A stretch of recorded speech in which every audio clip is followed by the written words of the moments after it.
Good day, guys. We're getting ready. We're getting ready to go to the beach.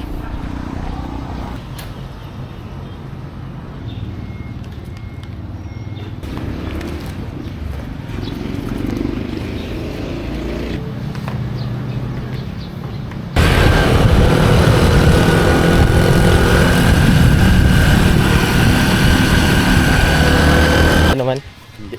Hindi lang, hindi ka? Ha? Sige, ikaw na lang eh. Sige. Dolongan ko lang. Thank you, good.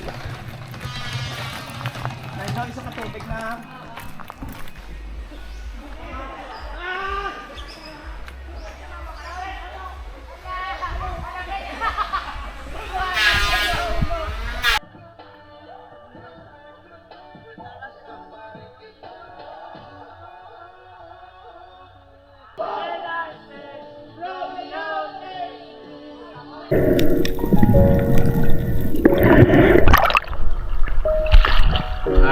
Kusog sa current. I've been stuck here for around 10 minutes. Wala naman na. Good day, guys. It's your boy Takla. Ilungguhon ko anay Iti may nag-request nga may ilunggo ko kung mag-vlog. Sige, let's go. First drop, guys. Around 12 meters lang siya. And may nagpakita din isang juvenile na long-nosed emperor. So, cancel yan. Bata pa na Dako pa na siya. Matilawan pa na siya, magdako siya. Mas sabroso sa magdako sa. Okay, so samtang pa anod-anod ko di. Sobra na naguro kapulo nga drop. Wala gid. Galing. Paanod ko di may nagpakita. Dako pagid yung tugso. Long-nosed emperor. I-try ta siya sunod galing. Ito ka lang alang gid mag drop bomb lao. Kaya hindi ko siya ma-sight. Kung hindi ko ka-sighting kay tamaan ka kusog sa balod. Na-desisyon ko di hapa-hapa tanay why anay bla? Tapos siya ang palapiton ta. No? So pagapa ko din tawag-tawag ko sa tugit lumiko gid sa bawa. Galing ang balaguro di puga. So apoy maglanguyaw kay kakusog nga daan nabatuan yan ning current. So hindi siya pangusog Tanawabla wala sa gana na side view lang sa na bombastic side dahil lang sa hindi isang palapit.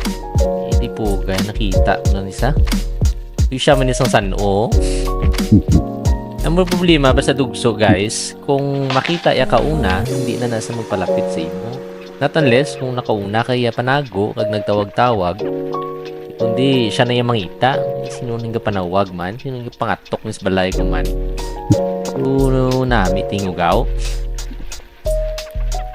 Wala, guys. So dre lingi-lingi lang tadi tanaw lang tadi sige, next drop naman so sa amuni nga drop amuna ni sa nakakita na kita kag nakatira na kita ako nga GT no Giant Toblerone.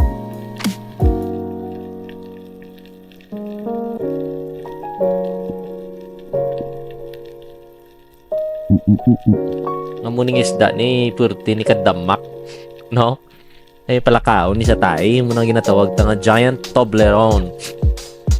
Namitan siya sa mga brown blaw na muning ginaapas siya mga brown sheets. So dire ka panawag ko gulpiada nagpakita sa balya di po gamay na muso naman guroy. Kundi nagpalapit to gido bao kalapad. Sa English, tawag siya batfish. Pero sa Bisaya, damak. Pero sa Ilunggod, damak niya sa mga natawag na Giant Toblerone. Di kundi, igo gid sakam.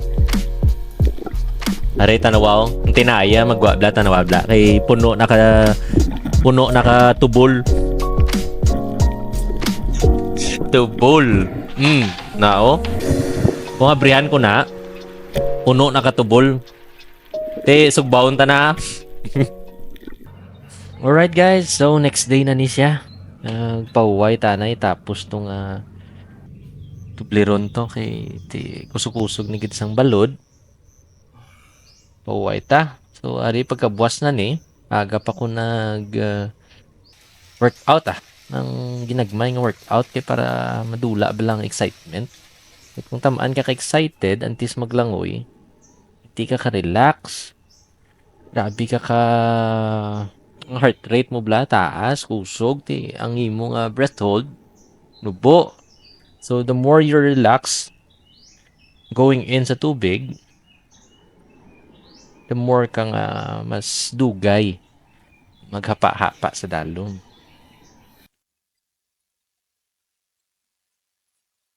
Every day, you need to be thankful and be grateful. Hey, early morning.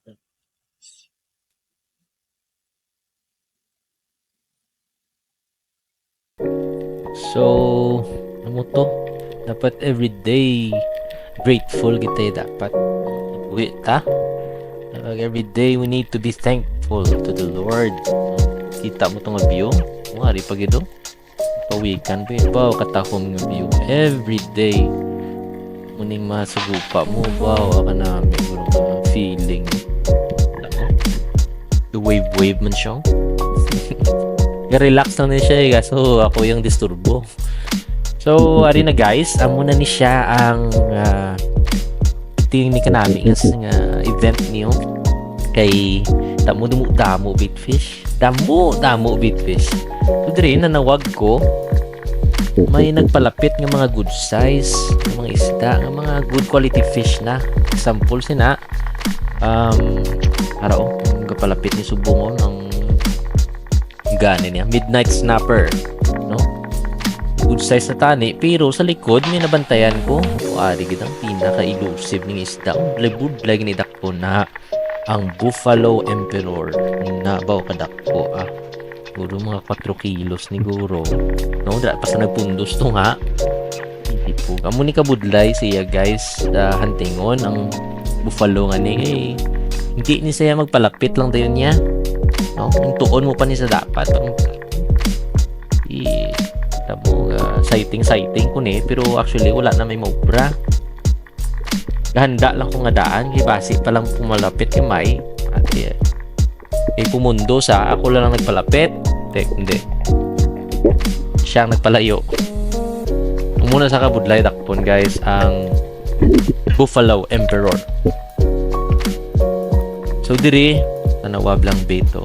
Grabe ka di hamak ng bait fish. Damo gida guys. Baha sa guya mo. Tahom no? Oh. Mula na pirmi. Tawhay gidi. Indication ng bait fish guys nga may mga dagko ng mga fish sa palibot. May gahanting nga sila mo. So ade, actually wala ko kabalo kung ano ning isda, pero feeling ko do emperor species ni sa dako ni siya, guro 3 kilos, 4 kilos guro to. Din try ko siya i-drop bomb. The problem is taman sa akong kagahod mag-drop bomb. Kaya wala ko yan naanad mag-drop bomb lang. Kaya naanad ko yung mag-aspeto technique. Lang nga pahapa ka sa dalom. Nagmanawag sa isda. So by the way, maghambal ta nga drop bomb, no? Nang halin sa babaw, may nainay ka panaog. Kag ma-aim ka sang isda, kag mo pagtiro mo halin sa babaw, so meaning vertical ang imo aim. Medyo budlay na siya kay nga wala ang ano bala ang target mo is nipis itungod naka dorsal view ka. Whereas kung ari gapahapa ka kag magpalapit siya sa imo, syempre gatakilid gina yung isda. Then for me that's the best nga dako chance nga makuha mo gid siya or maiguan mo sa kaya syempre lapad ang surface area sa imong target. So diri nagulat-ulat ko sa iya as until now gaduda ko kung ano gini siyang isda kay first time ko siya nakita feeling ko do big eye emperor nga nag-change color blaw Nakakita na ko. Usually ang Biga Emperor ga black and white na mo. Pero ga change color man siya. So diri wala na ko hangin. Saka na tayo. So, ari guys. Yes, amo ni. Amo na ning Barracuda. So diri kita ko doon namin nga spot lang. May dako nga bato mo sa atong left side, no? So, ako damo isda sa dalong. Naugan ta. Nagtawag-tawag gamay. Good thing, damo man bait. Damo bait sa palibot, as you can see. So, ari, paglingi ko di. Ato gitsa. Ngita gitsa tintong gahod man. So, perfect shot ni guys. This is what you call a stone shot. Ayun. Niigo ko gini ang nerve niya, no? Once nga maigo mong nerve isang fish, then hindi na siya kabato. Kasi siyempre wala na signal from its brain, no? Na mag-transfer sa your body. So, therefore, wala na signal. There's no more network. So, kurog na sa. And, mayo lang kay na stone shot na siya. Barracuda ni sa dan gabato siya. Alright, so after this one, naging balikan ko yapon ng spot. Ang utod yan nagpalapit. Utod yan, hormiga ya, araw. Na, huwag mabalos ni Tani. Tingin ko ako gurong uyab niya. Alam mo lang, sa kadali-dali ko, no? Muna nga hinayon tagid kaya sa kadali-dali ko, wala na lang naiguan. Naripagit, sadya man eh. Sadya man eh. So, bago ni siya nga spot at tugi daw na pag drop ko pa lang kita ka na, that's what you call a harlequin sweet lips. Nako na siya mga 4 bro, 3, 4 sa video do kagamay lang no, pero sa actual kung makuha mo na siya, nako na siya. So diri guys, nagulat-hulat pa ko kay harlequin sweet lips. Yung mga fish are very territorial, so para lang na sila ya sa ilang lungga. See? Mo balik-balik siya. So dire, gulat-ulat pa ko kay basi pa lang bala may magpakita ng ibang isda ang lagko pag daw. So dire gin try ko siya headshot, no? Dire ko sumala. Kati tamo lang. No? Kabos. Iguan pero wala no, hindi wala ga hold ang shot. So ginbugto niya or ginhisi yang iyapanit hari pagid nagsangit pagid sa amo ni siya kadelikado guys ang spoon fishing, especially kung mga amon nga set up sa akon ang naka reel system. So sometimes gakasangit kung nasa akon nga sundang sa akon nga belt. So dapat mga amon nga cases relax ang dapat, no? Hindi magpanik. Kung magpanik ka, di po galumos agad. Alright, muna ni siya. Muna ni ginaulat nyo sa... Ano yung ginaulat nyo? No? Muna ni ang pagdakop tasang pinakukadakop na reef fish nga nakuha. No? Red bass. So here, dropping down, kita nyo may mga lionfish pa sa palibot to. Galong ko daw hindi mo tunok kay perti kasakit na. No, para sa stupad ko lang So diri na nawag ko, may mga nagpalapit nga ba si drummer. But sa likod, notice ko na siya. And then diri gindukko ko giniulo ko actually, nanago ko ni sa may coral gamayo ang spear gun ko lang nang nagaulupot. Then gihipos lang ko ni, scratch gamay. Ulat-ulat kag at tugid di po kapiti kadak. Guys, takot niya sa actual. Sa video do hindi nyo lang ma-appreciate, no? Ito ang color niya bala. Usually kung red color, pag abot sa dalom, gray na siya eh. Gray or white.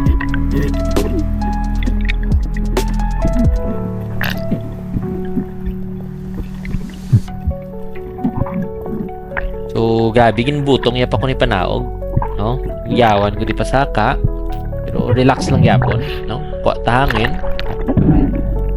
And slowly drag the fish up or reel the fish up and secure gid pirmi. Always keep the line tight and i-secure gid tagid pirmi. So diri gid try ko na gid push agad para hindi na gid siya makagwa na So malak to siya sa flopper and sa akong kamot hindi na gid siya kagwa. Dudugin sandwich ko siya blaw. So ari guys, actually nabudlayan ko na di, no? Budlay ni katama ang sitwasyon. May pagtikad ako kag persado. Pag ginatry ko sulod ang kamot ko sa iya gills kaso hindi siya magpasulod. So sulod ko na, yung brain ko na dayon. Thank you, Lord! Thank you, Mom! Thank you, Lord! Woo! Woo!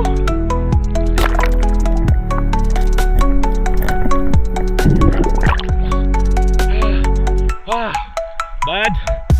Yo.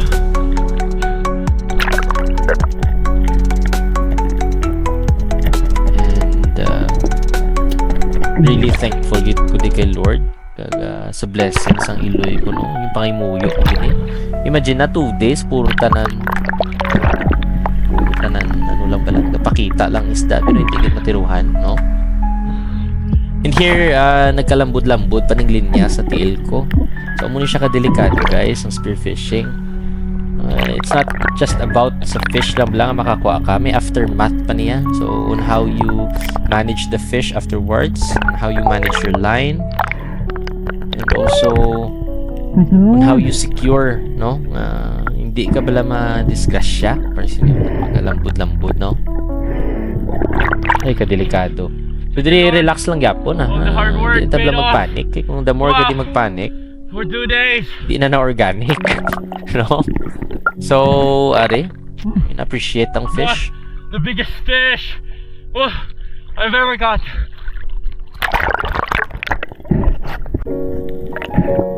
What? Red sea bass unlocked. Biggest red sea bass I've ever seen. Tahong, berti ka tahong. Nara na. Okay. Nag-red na gid siya. No? Crimson red. Color of the red bass. May a little bit of tinge of yellow and orange sa dalom. Sa iyang belly. Or sa iyang ventral side. So, drigin kaduaan ko ni siya. Ano kayo do batsyag ko do buhi pablahaw. Sigurado ko lang. Kay base ito nung pumitik. Base ko nung dragya ko ni panaog. Nagpuli na ko niya guys. Wala na ko. Siyempre bugat-bugat na eh. So, we've caught, I have caught my biggest catch to date, and it's a rare one, a red sea bass. Still surreal. Cannot walk na talaga. I got my dream fish. Thank you, Lord.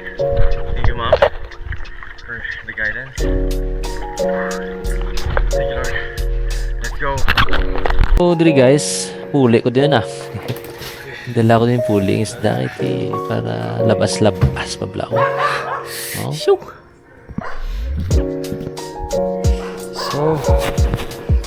alright guys, there's our catch. Damn, it's so fucking big. See, oh my gosh. Grabe ka ako. So, that's it for today guys. Thank you guys for watching. And till next time, boy Takla.